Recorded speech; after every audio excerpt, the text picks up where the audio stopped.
जैसे कि आप सभी साथियों को जानकारी है कि 19 नवंबर को जब प्रधानमंत्री ने ये घोषणा की थी कि वो उन काले कानूनों को वापस लेते हैं, उसके बाद एक समय निकला था जिस समय के बारे में ये कहा जा सकता है कि वो इंतजार का समय था। वो इस बात के कोशिश का समय था कि प्रधानमंत्री ने और उनकी सरकार ने जिस तरीके के वायदे किए हैं वो वायदे पूरे होने में थोड़ा सा समय लगेगा, और इसलिए ये बीच में बार बार उनको याद दिलाने के लिए तमाम तरीके के प्रयत्न किए गए, लेकिन आंदोलनात्मक कार्रवाई नहीं की गई। इंतजार किया गया कि सरकार ने जो वचनबद्धता दी है, पहला तो उन्होंने ये वचन दिया था कि एमएसपी के लिए वो कानून बनाएंगे, और उस कानून को बनाने के लिए वो जो समिति बनाएंगे जहां पर वो कानून बनाने का प्रारूप तैयार किया जाएगा, उस समिति में संयुक्त किसान मोर्चे के प्रतिनिधियों को भी शामिल किया जाएगा, जो काम उन्होंने नहीं किया। उन्होंने ये वादा किया था कि वो बिजली कानून, जिसके खिलाफ वो आंदोलन की बहुत प्रमुख मांगों में से एक था, जिसके खिलाफ किसान उतरा हुआ था, उस बिजली कानून को लेकर मनमाने तरीके से नहीं आएंगे, और उस बिजली कानून को लाने के पहले, बनाने के पहले उसके प्रारूप पर वो चर्चा करेंगे। और इसी के साथ उन्होंने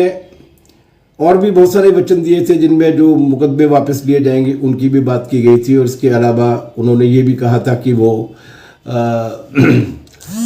लखीमपुर खीरी का जो बर्बर कांड हुआ था, जिसमें ये बात पूरी तरीके से उजागर थी कि किन लोगों की लिप्तता है, खासतौर से गृह राज्य मंत्री की लिप्तता के बारे में बात हुई थी। इस सब को लेकर उन्होंने जो वचन दिया था वो उन्होंने पूरा नहीं किया, और न केवल पूरा नहीं किया बल्कि उसके विपरीत आचरण भी किया। उदाहरण के लिए जैसे वो बिजली कानून लेकर आ गए, उदाहरण के लिए जैसे उन्होंने 19 नवंबर को ये घोषणा तो कर दी 2021 में उस आंदोलन के दबाव में आकर कि उन तीनों कानूनों को वापस लिया जाता है, और 10 दिन के अंदर अंदर पार्लियामेंट में उनको रिपील करने का काम भी कर लिया गया है। लेकिन वास्तविकता में जहां जहां भारतीय जनता पार्टी की राज्य सरकार है, वहां पर उन्होंने पिछले दरवाजे से उसको लागू करने की तिकड़म शुरू कर दिया। कई राज्यों में तो वो कानून बनने के पहले से ही उस तरीके की प्रक्रिया शुरू हो चुकी थी, जैसे जिस राज्य में मैं बैठा हुआ हूं, या जो किसान आंदोलन के एक महत्वपूर्ण प्रदेशों में से एक था हरियाणा, वहां पर तो अडानी के साइलो और बाकी की जो कॉरपोरेट कंपनियां, उनकी खरीदारी का मैकेनिज्म शुरू हो चुका था। मध्य प्रदेश में ये काम हो ही चुका था। तो इस तरीके से वो उन्होंने बाद में जब इन तीनों कानूनों को वापस लेने के बाद उन्होंने ये प्रयत्न शुरू किए कि वो बिना केंद्रीय कानून लाए हुए अपनी राज्य सरकारों के जरिए उनको किस तरीके से लागू करा सकते हैं। तो ये वो पृष्ठभूमि थी जिस पृष्ठभूमि में संयुक्त किसान मोर्चे ने और उस किसान आंदोलन से जुड़े हुए अनेक लोगों ने ये पाया कि ये विश्वासघात है, ये दी गई वचनबद्धता से मुकरना है, और ये एक तरीके से अपमानजनक है उस ऐतिहासिक किसान आंदोलन को, जिस ऐतिहासिक किसान आंदोलन ने 750 से ज़्यादा, 715 से अधिक अपने साथियों की शहादतें दिल्ली के बॉर्डर पर दी थी। इस पृष्ठभूमि में इस बीच में एक और घटना घटी जिसका सामान्य उल्लेख करना जरूरी है, हालांकि उसका कोई गुणात्मक महत्व नहीं है और उससे कोई विशेष फर्क नहीं पड़ा देश के किसानों की एकता से। लेकिन जैसे कि हम जानते हैं कि मौजूदा हुक्मरानों का जो समूह है वो किसी बात में विशेष रूप से पारंगत है,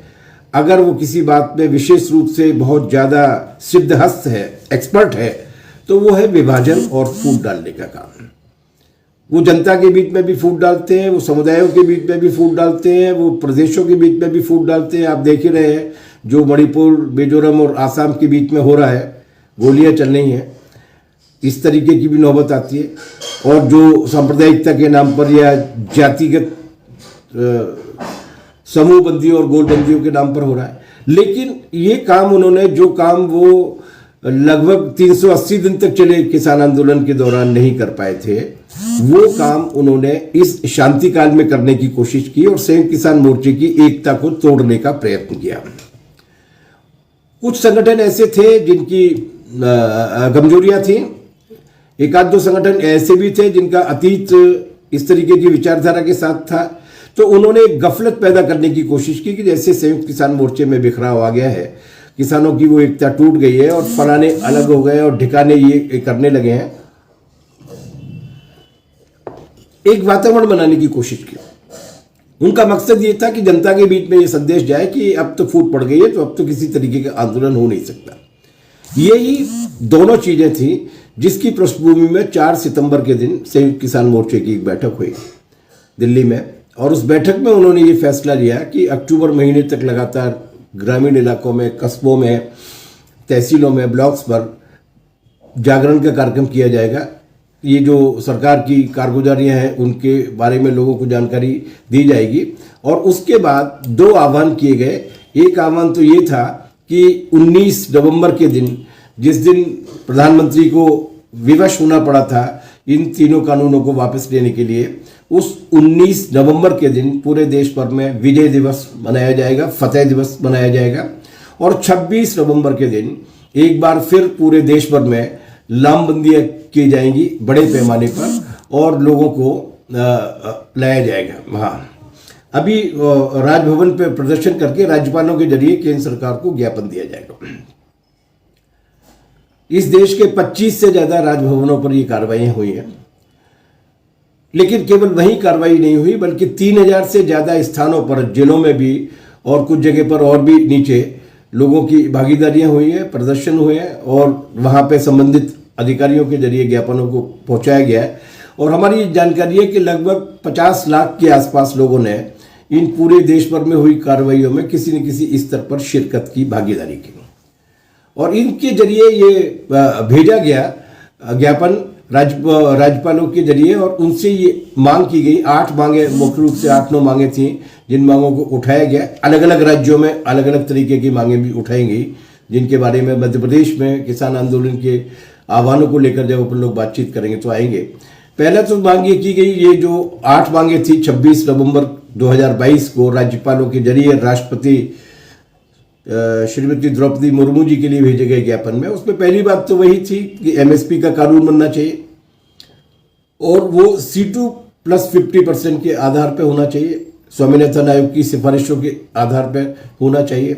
और ये केवल कुछ बड़ी फसलों के लिए नहीं होना चाहिए बल्कि ये सारी फसलों के लिए होना चाहिए, क्योंकि अलग अलग इलाकाई मौसम के हिसाब से अलग अलग तरीके की फसलें की जाती है। इसलिए केवल गेहूं के लिए या चावल के लिए या दाल के लिए, इन्हीं चीज़ों के लिए अगर आप करेंगे तो उसका लाभ पूरे देश के किसानों को नहीं मिल पाता और ख़रीद भी नहीं हो पाती। तो इसलिए जितनी भी फसलें उन सारी फसलों के लिए एमएसपी का गारंटी देने वाला कानून बनना चाहिए। और उस कानून का आधार लागत, दोनों तरीके की लागत का दुगना और उस पर 50% का न्यूनतम मुनाफा गारंटीड करते हुए होना चाहिए। दूसरा सवाल यह था कि एक व्यापक ऋण माफी की योजना लाई जानी चाहिए कर्जा मुक्ति करने के लिए, और उसके लिए बाकायदा एक योजना हो। और उस योजना के आधार पर, जैसा कि उस अभी विस्तार में जाने की बात नहीं है क्योंकि हम लोग किसान आंदोलन के दौरान इस तरीके के अनेक आंकड़े लोगों के बीच में रख चुके हैं और जनता के बीच में भी वो बात बहुत बड़े पैमाने पर पहुंच चुकी है। और वो ये है कि ऐसा नहीं है कि सरकार कर्जे माफ नहीं करती है, लेकिन सरकार उनके कर्जे माफ नहीं करती है जो मेहनत कश लोग हैं। सरकार उनके कर्जे जरूर माफ करती है जो लुटेरे लोग हैं। और उस पर जिस तरीके की कॉरपोरेट कंपनियों को या ये तथाकथित डॉलर अरबपति जो हमारे देश में बन गए हैं उनको, जैसे उन्होंने बैंकों की कर्जों को माफ किया या सरकारी छूटें दी गई, उनके लाखों करोड़ रुपए के आंकड़े पूरे देश की जनता में आ चुके हैं।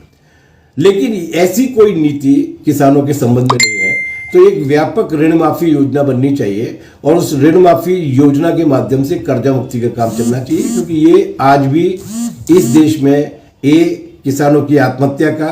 बी किसानों के जीवन के बर्बाद होने का, उनकी जीवन दशा में गिरावट आने का, और सी बड़े पैमाने पर उनको खेती छोड़कर दूसरे काम करने के लिए जाने के लिए मजबूर करने का कारण बना हुआ है,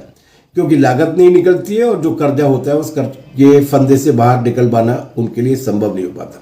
तीसरा सवाल था बिजली संशोधन विधेयक 2022, जो किसान आंदोलन को किए गए वायदे के विपरीत और इस देश की बहुमत जनता, मतलब खेती के लिए भी, किसानी के लिए भी, आम उपभोक्ताओं के लिए भी, जो बिजली को उनके हाथ से बाहर खींचने की क्षमता रखता है, उनके जीवन में अंधेरे फैलाने की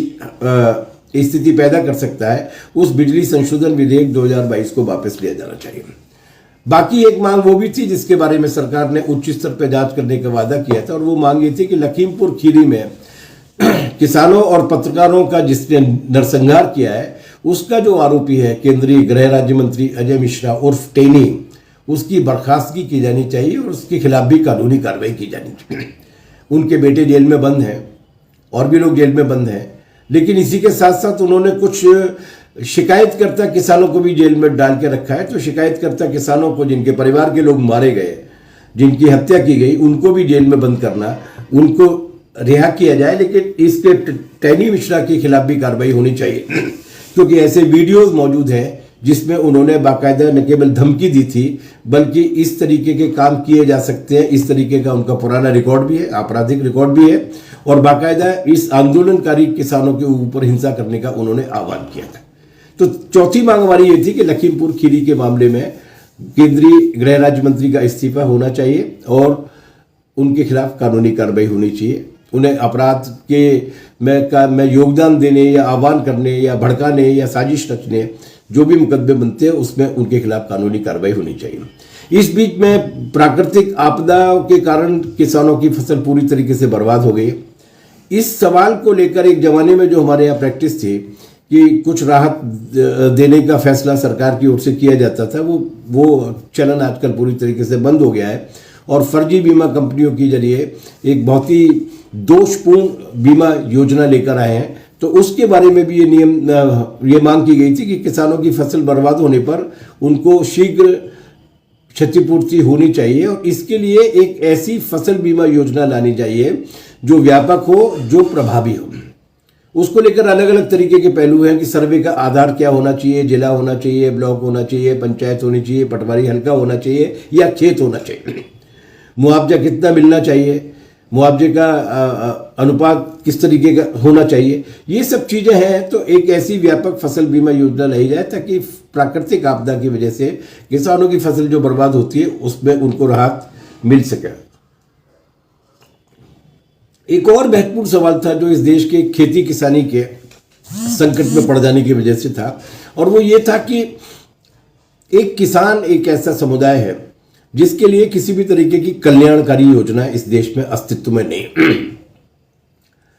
बाकी खासतौर से मेहनतकश अब तबकों में जो मजदूर वर्ग है उसने अपने आप को संगठित करके लड़ाई लड़ के लगातार ऐसा काम किया है कि उन्होंने अपने लिए कुछ अधिकार हासिल कर लिए, लेकिन इसके बावजूद भी किसान एक ऐसा तबका है जिसके लिए किसी तरीके की कल्याणकारी योजना नहीं। केरल की सरकार या पश्चिम बंगाल की सरकारों ने एक जमाने में शुरू किया था कि गांव में जो वृद्ध लोग हैं या असहाय लोग हैं या जिनकी आमदनी का कोई जरिया नहीं है, ऐसे लोगों को पेंशन दी जाएगी। तो बाद में पूरे देश भर में मिसाल बनी और देश के अन्य प्रांतों में भी वो लागू हुई। लेकिन किसान के लिए ऐसी कोई योजना नहीं है, खेत मजदूर के लिए भी ऐसी कोई योजना नहीं। तो ये भी मांग की गई थी कि सभी मध्यम छोटे और सीमांत किसानों और कृषि श्रमिकों को प्रति माह कम से कम 5,000 रुपए की किसान पेंशन मिलनी चाहिए। आंदोलन के दौरान जो झूठे मुकदमे दर्ज हुए थे उनकी वापसी की भी बात हुई थी, और वास्तविकता ये है कि हरियाणा में काफ़ी हद तक और पंजाब में, क्योंकि उस जमाने में जो सरकार थी उस सरकार ने भी एक भूमिका निभाई थी और वहाँ पर मुकदमे वापस हो गए थे। लेकिन अभी भी बहुत ऐसे राज्य हैं जहाँ पर अनेक मुकदमे अभी भी वापस नहीं हुए। जैसे यहाँ पर मैं बोल रहा हूँ और संतोषी जी को आवाज़ नहीं आ रही है, बाकी लोगों को तो आवाज़ आ रही है ना। तो यहाँ पर अभी भी मध्य प्रदेश में ऐसी जगह है जहाँ पर अभी तक उन्होंने मुकदमे वापस नहीं लिए। हम लोगों के खिलाफ भी, हमारे किसान सभा के कार्यकर्ताओं के खिलाफ भी, कभी रेलवे एक्ट में, कभी किसी और एक्ट में, बस अनेक मुकदमे हैं जो दर्ज हैं। इन सारे मुकदमों को वापस लेने का जो वचन दिया गया था उनको वापस लिया जाना चाहिए। और इसी के साथ साथ जो 715 के आसपास किसान शहीद हुए हैं किसान आंदोलन के दौरान, उन शहीद किसानों को मुआवजा दिया जाना चाहिए, उनके परिवारों को मुआवजे के बारे में फैसला लेना चाहिए।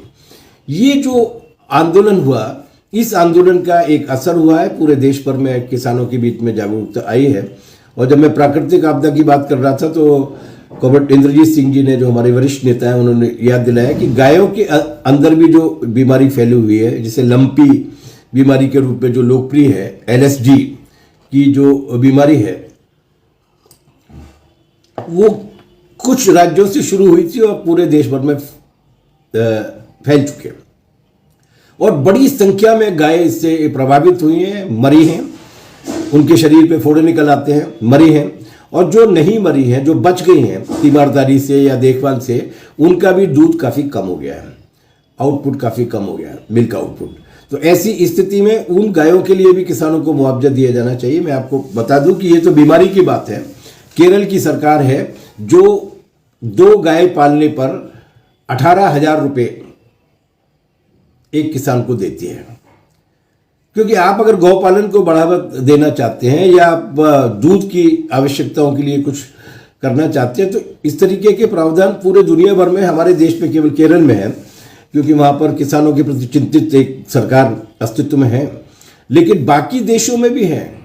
अमेरिका जैसे ठग पूंजीवादी देश में भी, वहाँ के किसानों को भी गाय पालने पर प्रति गाय के हिसाब से वो सब्सिडी देते हैं उसको, प्रतिदिन के हिसाब से, क्योंकि वो भी एक तरीके का काम है।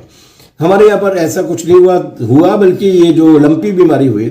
उस लंपी बीमारी की वजह से उन गायों की देखभाल करने के लिए या उससे हुए नुकसान की भरपाई करने के लिए सरकार ने चिंता ही नहीं की। और जैसा कि हमारे यहाँ होता है, जब कोरोना के समय इंसान की जिंदगी की चिंता नहीं की जा रही थी, तो लंपी बीमारी से मरने वाली गायों की चिंता करने का तो कोई प्रश्न ही पैदा नहीं होता। ये भी एक समस्या है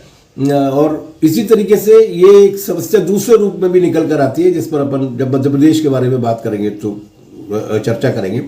अखिल भारतीय पैमाने पर इस 26 नवंबर की पूरी देशव्यापी कार्रवाई, जिसमें मैं दोहरा दूं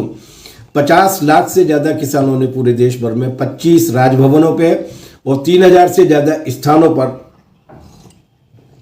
अलग अलग जिलों में जो विरोध कार्रवाइयां हुई हैं, उसमें 50 लाख के करीब किसानों ने हिस्सेदारी की और इन मांगों को किया। लेकिन ये आंदोलन का एक चरण था, एक तरीके से वर्षगांठ मनाने का, और उस वर्षगांठ पर संकल्प लेने की बात थी, क्योंकि 26 नवंबर 2020 से ये आंदोलन शुरू हुआ था। लेकिन इस आंदोलन को अब निरंतरित करने का फैसला लिया है। अगले चरण में मैं सभी साथियों से, माफ कीजिएगा, सभी साथियों से निवेदन करूंगा कि वो अपने अपने जिलों में इसको लागू करने की कोशिश कर रहे हैं। अगले कार्यक्रम के रूप में यह तय किया गया कि 1 दिसंबर से 11 दिसंबर तक जितने भी मेंबर ऑफ पार्लियामेंट, सांसद हैं लोकसभा के और राज्यसभा के, और जितने भी राज्यों की विधानसभा हैं, उनके जितने भी विधायक हैं, इन सबके पास किसान जाएगा डेलीगेशन लेकर, और इन मांगों को लेकर, जो किसान की, देश की किसानों की जो मांगे हैं, उन मांगों को लेकर उनके बीच में पहुंचेगा और उन मांगों को पूरा करने में वो सांसद के नाते राज्यसभा में और लोकसभा में, और विधायक के नाते अपने अपने राज्यों की विधानसभा में अपनी आवाज उठाएं, इस बात का आग्रह करेगा। ये एक चेतावनी पत्र होगा, जिसको संयुक्त किसान मोर्चे ने कहा कि कॉल टू एक्शन होगा, और ये कहा जाएगा कि इनको अपने प्रभाव का इस्तेमाल करके, क्योंकि भले वो एक राजनीतिक पार्टी के चुनाव चिन्ह पर जीत कर गए हैं, लेकिन दरअसल वो जनता के वोट से जीत कर गए हैं, इसलिए जनता के इन सवालों को वो अपने फोरम पर उठाने का काम करें। इसी के साथ साथ संयुक्त किसान मोर्चे ने एक और बातचीत की थी, और वो बातचीत ये थी कि इस वक्त, जैसा कि अपन लोग जानते हैं, अभी विस्तार में जाने की आवश्यकता नहीं है, कि जिस तरीके से इस पूरे देश भर में फसल को बर्बाद करने के लिए जो आवारा जानवर घूम रहे हैं, आवारा पशु घूम रहे हैं, वो तो एक अलग महत्वपूर्ण सामयिक मुद्दा है। लेकिन इस पूरे देश के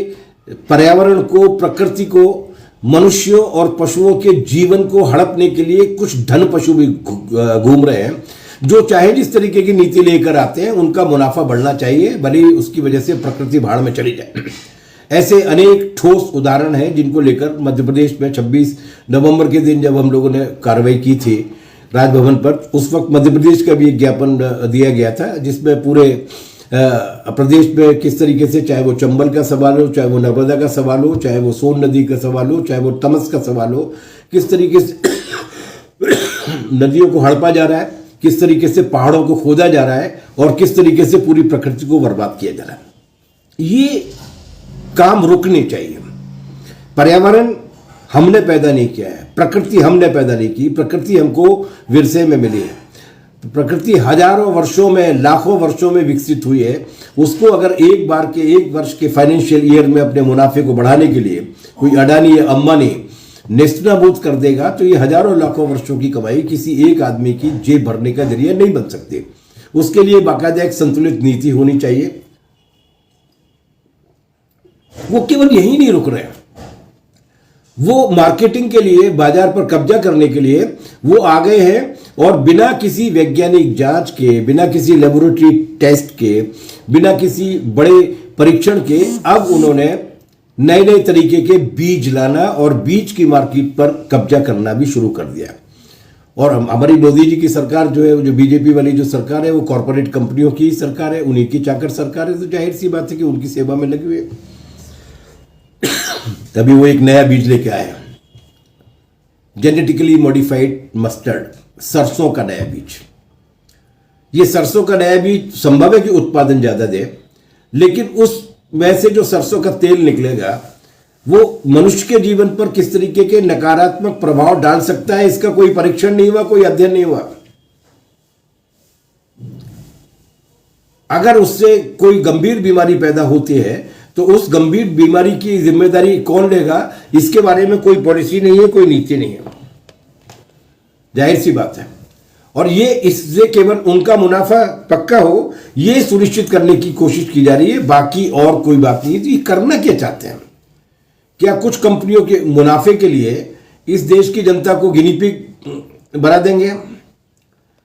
ये जो नीतियां हैं वो वापस होनी चाहिए। इसलिए ये जो जीएम मस्टर्ड को लेकर आए हैं, ये जो जेनेटिकली मॉडिफाइड सरसों को लेकर आए हैं, उस पर ऐसे किसी भी बीज को अनुमति नहीं दी जानी चाहिए जब तक उसका ऐसे वैज्ञानिक जिनका क्रेडेंशियल है, जिनकी इंटीग्रिटी है, जिनकी ईमानदारी पर कोई शक नहीं है, जिनकी योग्यता पर कोई शक नहीं है, ऐसे वैज्ञानिकों की देखरेख में, सरकार की देखरेख में, सरकारी लेबोरेटरीज की देखरेख में जब तक जांच परख नहीं हो जाती तब तक इस तरीके के बीज नहीं लाने चाहिए,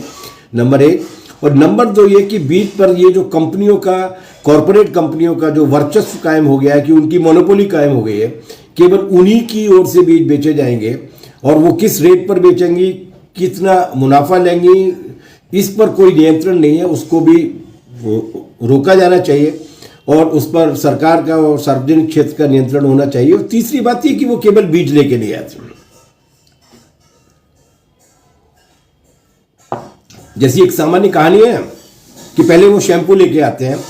और वो शैम्पू से जब बाल झड़ने लगते हैं, और वो शैम्पू से जब बाल काले बाल सफेद होने लगते हैं तो फिर वो डाई लेके आते हैं, और उस डाई से जब बाल झड़ने लगते हैं तो वो विग लेके आते हैं। तो इस तरीके से वो जिस तरीके के बीज लेकर आ रहे हैं, उन बीजों पर उन्हीं का दिया हुआ खाद लगेगा, उन्हीं की दी हुई कीटनाशक दवाइयां लगेंगी। तो वो मार्केट पर केवल बीज के जरिए ही, बीज की महंगी कीमत के जरिए लूट नहीं कर रहे हैं, बल्कि वो इस किसान की लूट करने के लिए अपने खाद को भी लेकर आते हैं और कीटनाशक को भी लेकर आते हैं, जिनकी कीमतें तो ज्यादा होती हैं, लेकिन जिनका जमीन पर, भूमि की ऊर्जा, उर्वरता पर किस तरीके का असर पड़ेगा, इसके बारे में कोई प्रामाणिक अध्ययन नहीं होते। तो एक तरीके से वो पूरे भूमि की उत्पादन क्षमता को भी बर्बाद करने की कोशिश कर रहे हैं। इसलिए ये जीएम सरसों के बीज पर रोक लगनी चाहिए, बीज पर कंपनियों के, कॉरपोरेट कंपनियों के इजारे पर रोक लगनी चाहिए, सार्वजनिक क्षेत्र के नियंत्रण में होना चाहिए और उसकी कीमतों पर भी एक नियंत्रण कायम किया जाना चाहिए। इसके अलावा और इस आंदोलन को अगला चरण देने के बारे में भी तय हुआ है कि 8 दिसंबर 2022 को करनाल में एक मीटिंग होने वाली है, जिसमें आंदोलन के अगले चरणों के बारे में फैसला होगा। तो ये है एसकेएम के कार्यक्रम जो किए जा चुके हैं और इसके जरिए एक उभार आ रहा है पूरे देश भर में। लेकिन इसके साथ साथ अलग अलग राज्यों में अलग अलग तरीके की भी समस्या है। उदाहरण के लिए जब 26 नवंबर को मध्य प्रदेश में राजभवन के सामने प्रदर्शन हुआ था, जो जिस तरीके का आतंक का वातावरण यहाँ पर बीजेपी सरकार ने कायम किया हुआ है, आंदोलन शुरू होने के 12 घंटे पहले तक हमारे पास अनुमति नहीं थी। रास्ते से जो गाड़ियां आ रही थी हमारी, उन गाड़ियों को भी रास्ते में रोका गया, जो ट्रेन से लोग आ रहे थे उनको भी परेशान किया गया। लेकिन इसके बावजूद 40 जिलों से लोग आए थे, जिनमें से लगभग 22 के आसपास संगठनों की नुमाइंदगी थी। किसान सभा का जत्था जाहिर सी बात है कि एक बड़ी तादाद में था और उसने एक अच्छा प्रदर्शन किया, लेकिन उसमें उन्होंने अपने राज्य स्तर की भी बहुत सारी मांगे दी हैं, जिसमें उन्होंने जिसे लेकर अलग अलग आने वाले दिनों में आंदोलन को और तेज किया जाएगा। चंबल के बारे में मैंने आपको बताया कि लगभग 404 किलोमीटर चंबल की पूरी पट्टी में जो मध्य प्रदेश में घूमती है, भिंड के कोने से शुरू होती है और श्योपुर के कोने से निकलकर राजस्थान में पहुंचती है, उस पूरी पट्टी को वो कैप्चर कर रहे हैं और उसको अभी तो अटल प्रोग्रेस वे के नाम पर एक बड़ी सड़क बनाना चाहते हैं, जबकि 2 हाईवेज उसी रास्ते में पहले से ही हैं। और लेकिन उसके साथ उनका जो योजना है वो ये कि उसके आसपास की 1 किलोमीटर की जमीन वो लैंड डेवलपमेंट और लोकल प्रोड्यूस के आधार पर बनने वाले औद्योगिक संस्थानों के नाम पर भी लेना चाहते हैं। और उसका क्या होगा इसके बारे में तो कहने की कोई आवश्यकता नहीं है, जैसा यमुना एक्सप्रेस वे के बारे में देखा जा चुका है और बाकी के एक्सप्रेस वेज के बारे में देखा जा चुका है कि अंततः वो कॉरपोरेट कंपनियों के मुनाफों की तिजोरी भरने वाले ही होते हैं। ऐसे सवालों को लेकर किया, लेकिन सबसे महत्वपूर्ण सवाल है इस वक्त मध्य प्रदेश में खाद्य संकट का सवाल। और ये लाइव विशेष रूप से इसीलिए आज यहाँ किया गया है कि मध्य प्रदेश में ऐसा पहली बार हुआ है। हालांकि विडंबना की बात यह है कि हमारे यहाँ जो मुख्यमंत्री है वो अपने आप को किसान का बेटा ही मानता है और वो किसान के बेटे होने के नाते वो उनके जितने भी अभिनय और जितनी भी उनकी जिसको भी कह सकते हैं प्रहसन, सम्मानजनक भाषा में इन्हीं शब्दों का इस्तेमाल किया जा सकता है, वो सब करते हैं। लेकिन ये मध्य प्रदेश में पहली बार हुआ है जब खाद की लाइन में लगे हुए नौजवान किसान रात के 12 बजे आते हैं, 2 बजे आते हैं, सुबह 4 बजे तक लगे रहते हैं और लगे उनकी मौत हो जाती है, मर जाते हैं, खाद नहीं मिलता। इस तरीके से पहले कभी नहीं हुआ। खाद के संकट रहे, कालाबाजारियां हुई, लेकिन खाद की संकट को इस तीव्रता तक बढ़ा दिया जाए कि लोगों की मौत होने लगे। और इसके बाद भी वो जाहिर सी बात है कि जब खाद नहीं मिलता है और फसल आंखों के सामने ही बर्बाद हो जाती है 1 सप्ताह के भीतर खाद समय पर न मिल पाने की वजह से, तो जाहिर सी बात है कि लोगों के सदमे भी लगते हैं और घटनाएं भी घटती हैं, आत्महत्या की घटनाएं भी हुई हैं। तो ये जो खाद का संकट है, इस खाद के संकट के खिलाफ 1 से लेकर 7 दिसंबर तक पूरे मध्य प्रदेश भर में उन्होंने ये फैसला लिया है कि कॉमरेड इंद्रजीत सिंह जी बता रहे हैं कि हरियाणा में पुलिस लाइन में खाद की बिक्री की जा रही है, मध्य प्रदेश में तो कहीं नहीं की जा रही है। मध्य प्रदेश में तो एक और जोरदार काम किया है कि पहले यहां पर यह था कि 75% खाद कोऑपरेटिव सहकारी समितियों के जरिए जो किसानों की समितियां हैं उन समितियों के जरिए दिया जाएगा और 25% खाद जो है वो खुली मार्केट में बेचा जाएगा। इन्होंने इसको उलट दिया है। कहने को तो ये कहा गया कि 50% खाद जो है वो सोसाइटीज के जरिए जाएगा और 50% खाद जो है वो मार्केट से दिया जाएगा, लेकिन असल में सोसाइटीज को भेजे जाने वाला खाद 25 से लेकर 30% तक ही दिया जा रहा है। बाकी 75 से लेकर 70% तक खाद जो है वो निजी व्यापारियों के हाथ में सौंप दिया गया है। और व्यापारी कौन है इसके बाद ये कहने की आवश्यकता नहीं है। और संकट केवल यही नहीं है कि वो अपने यहाँ पर खाद को दबा के बैठे हैं और कालाबाजारी कर रहे हैं, संकट ये भी है कि नकली खाद और नकली बीज भी मध्य प्रदेश की फसल के और एक बहुत बड़े हिस्से को बर्बाद कर रहा है। इसलिए मध्य प्रदेश की किसान सभा ने यह फैसला लिया है कि 1 से लेकर 7 दिसंबर तक पूरे सप्ताह भर तक पूरे मध्य प्रदेश में खाद के सवाल को लेकर आंदोलन चलने चाहिए। और इसके लिए केवल जिला कलेक्टर या तहसीलदार ब्लॉक लेवल पर या डिस्ट्रिक्ट लेवल पर ही कार्रवाई नहीं करनी है, बल्कि इसके लिए ये भी तय किया गया कि जहां जहां किसान संगठित हैं, जहां जहां किसान सभा की इकाइयां हैं, वहां पर जो सोसाइटीज पड़ती हैं उन सोसाइटीज के सामने खड़े होकर भी प्रदर्शन किया जाना चाहिए, खास संकट का पुतला जलाना चाहिए, मुख्यमंत्री के लिए ज्ञापन भेजना चाहिए और उन सोसाइटीज के माध्यम से किसानों के बीच में इस सवाल पर एक ऐसा जन दबाव बनना चाहिए जिसकी वजह से वो सरकार को मजबूर कर सके कि वो खाद का सही तरीके से वितरण करें और लोगों की खेती को बर्बाद होने से रोके। डीएपी और एनपीके का मामला हो, अब तो यूरिया के लिए भी संकट पैदा हो गया और यूरिया की जरूरत तत्काल पड़ी रही है। अभी कटाई खत्म हुई है और बुआई का सीजन शुरू हुआ है, कुछ इलाकों में शुरू हो गया है, कुछ इलाकों में 1-2 दिन में शुरू होने वाला है। और मौसम भी जिस तरीके से परिवर्तित हो रहा है, तो जाहिर सी बात है कि ये एक बड़ा सवाल है। और इसमें हम मध्य प्रदेश किसान सभा और अखिल भारतीय किसान सभा की ओर से ये मांग करेंगे कि नंबर एक तो ये कि खाद किसानों को समुचित मात्रा में जरूरत से पहले ही आ जाना चाहिए दुकानों पर, सोसाइटियों पर। ये कोई ऐसी मांग नहीं है कि वो अब एक परिस्थिति पैदा हुई, फिर कोई बीमारी आई, फिर उसके बाद आपने दवा की खेप भेजी। ये ऐसा सवाल है जिसके बारे में हजारों साल किसान भी जानता है, सरकार भी जानती है कि किस वक्त किसान को खाद की आवश्यकता पड़ने वाली है, किस खाद की आवश्यकता पड़ने वाली है। वो खाद समय पर उपलब्ध होना चाहिए। दूसरा, ये निजी दुकानों से बेचा जाना तो बंद ही किया जाना चाहिए। 100% खाद जो है वो सोसाइटीज के माध्यम से ही उपलब्ध कराई जाए। और जो ये नकली खाद वाला और नकली बीज वाला जो मामला है, जिस पर ज्यादातर कानूनी कार्रवाइयां इसलिए नहीं हो पाती है क्योंकि जो बीज बेचने वाली है, खाद बेचने वाली कंपनी है, वो रसीद नहीं देती है। उन्हें उस तरीके से इस नकली खाद और नकली बीज के मामले में इस तरीके का तंत्र विकसित किया जाना चाहिए कि जिसकी वजह से जो दुकान इसको बेच रही है, जिस कंपनी से वो आ रही है, उस कंपनी तक के मालिकों के खिलाफ या उस पूरे षड्यंत्रकारियों के खिलाफ कार्रवाई की जा सके, ऐसी व्यवस्था की जानी चाहिए। ये समय पर दोनों तरीके की वो मिले। इसी के साथ साथ इस 1 से 7 दिसंबर के दौरान ये भी मांग की जाएगी कि ये जो बेमौसम तबाही हुई है, बेमौसम बारिश की वजह से, और कुछ इलाकों में बारिश हुई नहीं है, इन दोनों जगह पर जो प्राकृतिक आपदा जिसे माना जाना चाहिए, ये जो हुई है, उसके बारे में किसान को फसल की तबाही के लिए मुआवजा दिया जाना चाहिए। और इस मुआवजे की गणना के लिए जैसा कि ये मांग की गई कि खेत को एक यूनिट के रूप में माना जाना चाहिए। पूरे पटवारी हल्का या तहसील या कलेक्ट्रेट के अंतर्गत आने वाला जिला नहीं, बल्कि जहां नुकसान हुआ है उसको एक इकाई के रूप में माना जाना चाहिए। उसके आधार पर उसका आकलन करके मुआवजे की गणना की जानी चाहिए।